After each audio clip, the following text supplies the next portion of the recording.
All right. So this chapter is called Brokerage Relationship and Ethics. More specifically, what we're talking about are the type of relationships that we're going to have with our buyers and sellers. Now you might think to yourself, well, why do we need a whole chapter on something like that? You know, we're going to be treating our buyers and sellers honestly and fairly, and we're going to do the right thing by them, and I'm sure you will. But it goes much, much deeper than that. To understand how deep it goes and to see how far we've come with our law changes and such, let's go back in time a bit, 40, 45 years ago in real estate here in Florida, before agency relationships were even an issue with our industry. You'd have a situation back then where a broker or a sales associate like yourself would go out in an attempt to get a listing on a property. And in doing so, you're going to have the seller sign a listing agreement, a contract. In that contract, he's going to agree to pay you a fee or a commission if you find him a ready, willing, and able buyer, and if we close the deal. That's when you get paid. And when you leave there from his house, he just feels he hired you to do a job. And rightfully so. That's what he did at that time. You just got hired to do a job. You're working for him.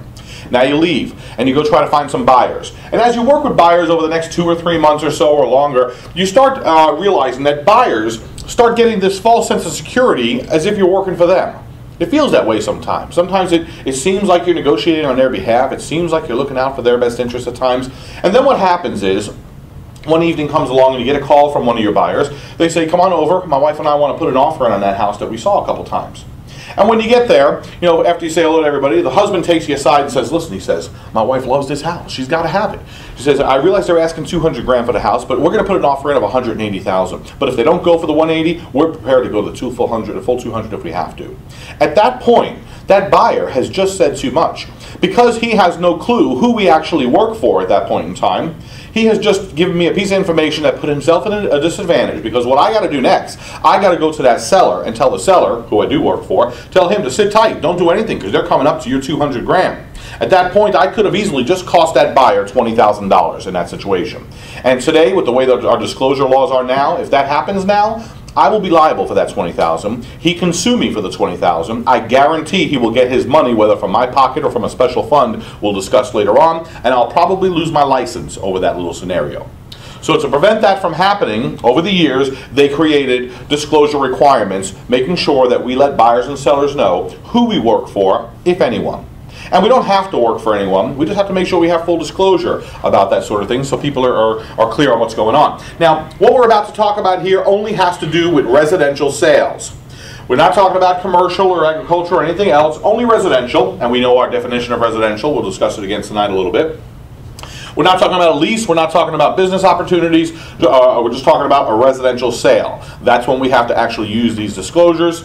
And we'll get to some of the new changes in just a little bit. So we're going to talk about the 3 choices that they have given us more recently. But before we do, I want to discuss for a few moments when to implement these, because actually that's almost more important than what we're actually using. When to implement it.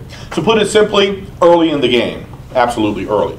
But more specifically, for a seller, for instance, anytime prior to signing a contract, so prior to signing a listing agreement, we need to make sure he knows clearly who we work for, if anyone. Now, the nice thing about it is that although all of these disclosures come in a separate piece of paper, a separate document, and it's going to give them a list of duties that we will go ahead and honor. You know, some of them have more than others. We'll discuss that in a little bit. We're going to ask them to initial it or sign it. A lot of people are skeptical about signing things early in the game, so if they refuse to sign it, that's okay. We give them a copy. We put a copy in their file if one's going to be created, and we put a little sticky on it that said refuse to sign. And that'll cover us, that'll protect us when we get spot audited later on or whatever happens. You know, they'll see proof that we actually gave it to them or at least offered it to them. Not a perfect system, but it's been working. So that's what we have. Now, in our listing agreements as well, more recently what they've done, they've taken all of these, or 1 or 2 of them, whichever ones you choose to use, and they've kind of built them in our listing agreement. So there's a certain section halfway through the agreement that you'll have one of these, whichever one you decide to use, or all of them, and you just put an X in the box of the one you like to use.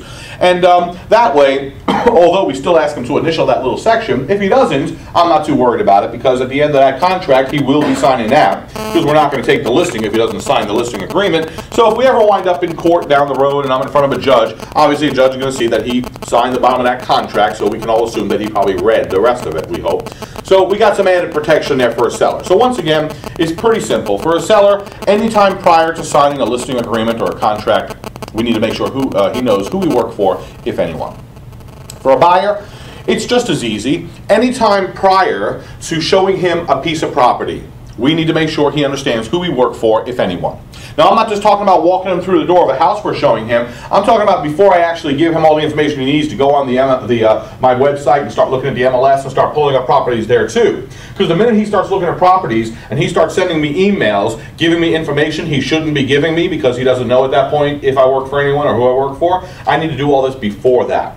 So again, very early in the game, prior to him seeing any properties or discussing them with me, I'm going to make sure he gets one of these disclosures. Now, if you're in a habit of using a buyer brokerage agreement, which all of our associates do, we don't insist on it only because it's up to you if you want to use that. It's a pretty strong tool, but it's a very important tool. We train everyone to use it, and if you decide not to use it in the beginning, I guarantee you'll simply learn the hard way that you need to use it. You'll get burned once, and then you'll start using it from there. A buyer brokerage agreement, which is something that we're going to discuss in our contracts chapter, is basically a contract with your buyer, sort of like a listing agreement with your buyer. It simply states that, although I'm going to go ahead and give you all of my loyalty and my trust, and I'm going to be doing all these things for you, I expect the same kind of loyalty from you. So I'll ask him up front at first, are you currently working with any other brokers or agents? He'll say no. I'll say, wonderful. These are the things I'm going to do for you. What do you think about that? That sounds wonderful. I'm going to say, great, because I'd like you to sign one of these too. Showing me that you're going to give me the same loyalty and courtesy that I'm going to give you. Meaning, I'm going to go ahead and work for you. I'm going to do everything I can for you. I'm going to show you everything you want to see. But when I'm off on church on Sunday having a donut and a bagel, I want to make sure that you're not off buying a property with somebody else and that I don't get paid nothing. And if you do that, I'm going to specify in there, if you decide to do that, then you'll owe me a commission if I don't make a commission off of something you buy over the next 6 months.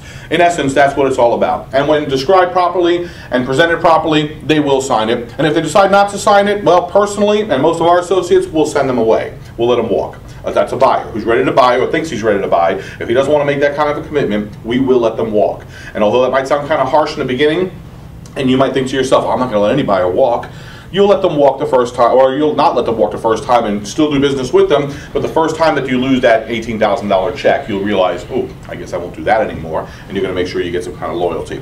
But we'll discuss that in detail later on. But if you are using one of those, well, then we can have one of these built into that as well. We have some of those forms that have that built in also, and so it's easy once again, it's already there. But if you're not using that, or you're using a form that doesn't have it built in, then we would just hand them a separate document, a separate piece of paper that has one of these on there, and it'll have all the duties and such, and we'll ask them to initial it or sign it. If they don't, once again, we put a little sticky on it, put it in the file, and we're protected. Okay? So again, the wins are simple. For a seller, anytime prior to signing a listing agreement. For a buyer, anytime prior to showing him a property. We would want to get this out of the way to find out who we work for, if anyone. Okay, so apart from that, now let's go ahead and take a look at the choices that the state gives us. I'm actually starting in reverse, but this is the way it used to be. You'll see why I'm doing that in just a moment. The first one we're going to discuss tonight is going to be what we call the no brokerage relationship. And what we're talking about here is really just what it sounds like. There actually is no relationship here, but we're letting them know that officially. It simply means that we're not going to work for anyone. We're just going to simply facilitate the transaction is all we're really doing. Now, basically, they all come with a list of duties. Even this one comes with certain duties. We only have 3 small duties here, though. We're going to treat them honestly and fairly here. We'll do that with all of our relationships. We're going to account for all funds. So we as a sales associate will be the first person to touch that check, that earnest money deposit check. We're going to make sure it gets into the right hand and the right place quickly. So we account for funds. And we're also going to make sure that we disclose any material facts that affect the value of that property that are not